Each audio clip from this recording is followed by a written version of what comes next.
কিছুক্ষণ আগে শেষ হয়ে গেল মাধ্যমিক ২০২৫ জিওগ্রাফি এক্সাম। এই জিওগ্রাফি প্রশ্নপত্রের সম্পূর্ণ সমাধান নিয়ে আজকের আমাদের এই ভিডিওটি। আশা করি আজকের পরীক্ষা তোমাদের সবারই খুব ভালো হয়েছে। প্রশ্নপত্র যথেষ্ট সহজ এসেছে এবং আমাদের থেকে ১০০%ই কমন। দেখো, প্রথমত হচ্ছে প্রথম প্রশ্ন কি রয়েছে, যে প্রাকৃতিক প্রক্রিয়ায় মাটি ও শিলাস্তর অভিকর্ষের টানে উচ্চভূমির ঢাল বরাবর নিচে নেমে আসে তাকে বলে কি পুঞ্জিত ক্ষয়। নেক্সট, পাখির পায়ের মতো বদ্বীপ দেখা যায় যে নদীর মোহনায়। উত্তর মিসিসিপি মিসৌরি। আমরা যে এমসিকিউ যে লাস্ট মিনিট সাজেশন দিয়েছিলাম সেখান থেকেও কিন্তু অনেক এমসিকিউ কমন এসেছে। নেক্সট কোশ্চেন দেখে নাও। ক্যারিবিয়ান সাগরে সৃষ্ট ঘূর্ণিপাতকে বলা হয় হ্যারিকেন।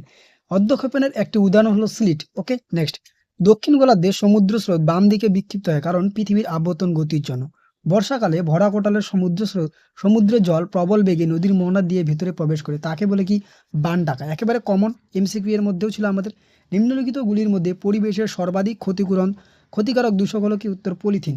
আয়তন অনুসারে ভারতের ক্ষুদ্রতম কেন্দ্রহিত অঞ্চল হলো উত্তর লাক্ষাদ্বীপ।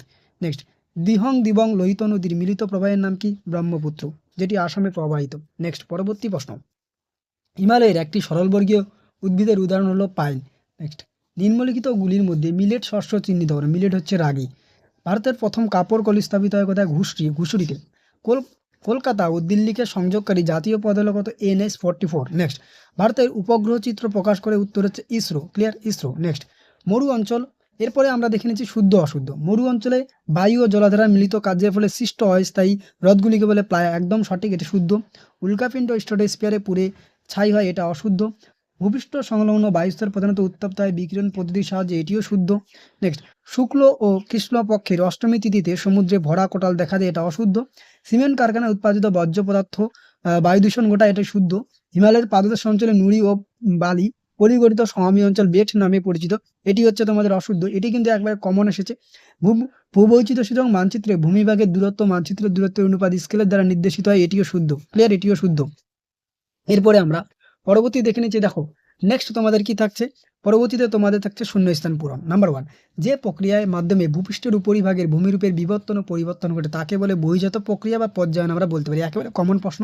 নদীর ড্যাশ পদ্ধতির সাহায্যে অদ্রবীভূত সূক্ষ্ম বালু পলি কাদা দ্বারা প্রবাহিত হয়। আমরা এটা দুটি বিষয় করতে পারি। একটা হচ্ছে নদীর উচ্চগতির যে ভাসমান পদ্ধতি, সেটি আমরা লিখতে পারি। নেক্সট, বায়ুর চাপ পরিমাপ করা হয় কি? ব্যারোমিটারের সাহায্যে। চন্দ্র থেকে পৃথিবীর দূরত্ব যখন 3.56 লক্ষ কিলোমিটার, তখন তো এই কি বলে? পেরিজি বলে। একেবারে কমন প্রশ্ন। পারমাণবিক শক্তি উৎপাদন কেন্দ্র থেকে নির্গত বর্জ্যকে কি বলে? তেজস্ক্রিয় বর্জ্য। গ্রীষ্মকালে উত্তর পশ্চিম ভারতে ধূলিঝড় কি নামে পরিচিত? আধি। উপগ্রহ চিত্রের ক্ষুদ্রতম এককের নাম কি? পিক্সেল। এরপর আমরা দেখে নিচ্ছি তোমাদের 1 মার্কের কোশ্চেনগুলি।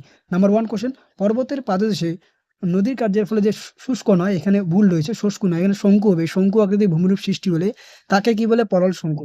যে কাল্পনিক রেখা দ্বারা সমান বৃষ্টিপাতযুক্ত অঞ্চলগুলিকে যুক্ত করা হয় তার নাম কি? সমবর্ষণ রেখা। শীতকালে উত্তর পশ্চিম ইউরোপের বন্দরগুলি কোন উষ্ণ স্রোতের প্রভাবে বরফমুক্ত থাকে? উত্তর আটলান্টিক স্রোত। ওকে, নেক্সট, কাশ্মীরে প্রবাহিত বিতস্তা অর্থাৎ ঝিলাম কোন নদীর উপনদী? অর্থাৎ সিন্ধু নদী। ওকে, নেক্সট, ভারতের উত্তর পূর্ব অঞ্চলে কোন ধরনের চাষের জন্য অধিক মৃত্তিকা ক্ষয় দেখা যায়? ঝুম চাষ আমরা বলতে পারি। একবারে ঝুম চাষ সঠিক উত্তর, বা স্থানান্তর কৃষিও বলা যায়। ওড়িশার কটক শহরে কোন ফসলের কেন্দ্রীয় গবেষণাগার অবস্থিত? উত্তর ধান। 2001 খ্রিস্টাব্দে আদমশুমারি অনুসারে ভারতের মহানগরের ন্যূনতম জনসংখ্যা 10 লাখ। ভূবৈচিত্র্য সূচক মানচিত্রের প্রদত্ত আরএফ যে একটি মান দেওয়া রয়েছে, এখন এর মেট্রিক স্কেল কত? 1 সেন্টিমিটার সমান সমান 1/2 কিমি। নেক্সট, এরপরে দেখে নাও তোমাদের যে বাম স্তম্ভ ডান স্তম্ভ রয়েছে। প্রথমে হচ্ছে ভিলাই। ভিলাই হচ্ছে লো ইস্পাত শিল্পকেন্দ্র। লাদাখ। লাদাখ হচ্ছে কি? খারদুংলা। লাদাখ হচ্ছে খারদুংলা। রাজস্থান। রাজস্থান হচ্ছে লুনি। আর কান্টালা। কান্টালা হচ্ছে করমুক্ত বন্দর। এখানে ভুল রয়েছে। ওকে, নেক্সট, এরপরে আমরা দেখে নিচ্ছি। দেখো, তোমাদের যে 2 মার্কের কোশ্চেনগুলি একেবারে কমন। আমরা যে লাস্ট মিনিট সাজেশন প্রোভাইড করেছিলাম সেখান থেকে কিন্তু 2 মার্কের সম্পূর্ণ প্রশ্ন কমন। যেমন অনুসারী শিল্প, উপগ্রহ, সেন্সর সবকিছু কিন্তু আমি বলেছিলাম 100 এর মধ্যে 100%ই কমন। অসাকুরাকৃতি হ্রদ সৃষ্টি চিত্র সহ সংক্ষেপে বর্ণনা করো। আমাদের সাজেশনের মধ্যে তুমি গিয়ে দেখবে হয়তো 3 থেকে 4 বা এরকম সামথিং নাম্বারে থাকতে পারে। একেবারে কমন প্রশ্ন। আয়নবায়ু, পশ্চিমাবায়ু, 3টি প্রধান পার্থক্য, অর্থাৎ 3 নম্বরের প্রশ্ন এবং 5 নম্বরের প্রশ্ন হুবাহু প্রায় কমন। নেক্সট দেখো, বর্জ্য ব্যবস্থাপনা বিভিন্ন পদ্ধতিগুলি সাজেশনের মধ্যে বলেছিলাম। ভারতে হুগলি নদীর উপর বর্জ্যের প্রভাব, সেটিও কমন ছিল। ভারতের জলবায়ুর উপর ক্রান্তীয় ঘূর্ণিপাত পশ্চিমা ঝঞ্ঝার প্রভাব। পাঞ্জাব ও হরিয়ানার কৃষি উন্নতিকরণ একেবারে সাজেশনের মধ্যে পেয়ে যাবে। উপগ্রহ চিত্রে প্রধান 3টি বৈশিষ্ট্য রয়েছে। ভূবৈচিত্র্য সূচক মানচিত্রের 3টি প্রধান সুবিধা লেখো। একদম হুবাহু কমন। এরপর দেখো, আমরা যে লাস্ট মিনিট সাজেশন দিয়েছিলাম সেখানে সবার উপরে ছিল হিমবাহের ক্ষয়কার্যের ফলে সৃষ্ট 3টি প্রধান ভূমিরূপ, একেবারে কমন। ট্রপোস্ফিয়ার, স্ট্র্যাটোস্ফিয়ারের স্তরের বৈশিষ্ট্যগুলি, অর্থাৎ যে বায়ুমণ্ডলের যে স্তর বিন্যাস সেটা বলেছিলাম, একেবারে কমন এখানেও। পৃথিবীর নিরক্ষীয় নিম্নচাপ বলয়, মেরুদেশীয় যে উচ্চচাপ বলয় যে সৃষ্টির কারণ, চিত্রসহ জোয়ারভাটা সৃষ্টির কারণ। বারবার বলেছিলাম জোয়ারভাটা সৃষ্টির কারণ পরীক্ষায় আসবে, এসেই গেছে। নেক্সট, ভারতের কৃষ্ণ মৃত্তিকার প্রধান অঞ্চল বন্টন বৈশিষ্ট্যগুলি আলোচনা করো। নেক্সট, ভারতে গম চাষের অর্থাৎ চাষ হিসেবে গম, চা, কফি বলেছিলাম ইম্পর্টেন্ট, গম চলে এসেছিল। ভারতের তথ্য প্রযুক্তি উন্নয়নকরণ, ভারতের নগরায়নের প্রধান 5টি সমস্যা। একেবারে ছিল এটিও কমন প্রশ্ন।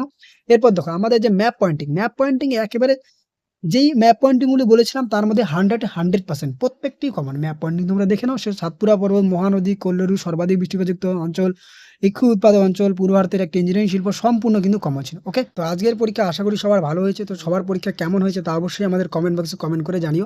আজকের এই ভিডিওটি এ পর্যন্ত। ইতিমধ্যে আমরা জীবন জ্ঞান বিষয়ের শেষ মুহূর্তে সাজেশন প্রোভাইড করেছি, না দেখে থাকলে অবশ্যই আমাদের প্লেলিস্টে গিয়ে অথবা ডিসক্রিপশন বক্সের লিঙ্কে ক্লিক করেও দেখে নিতে পারো।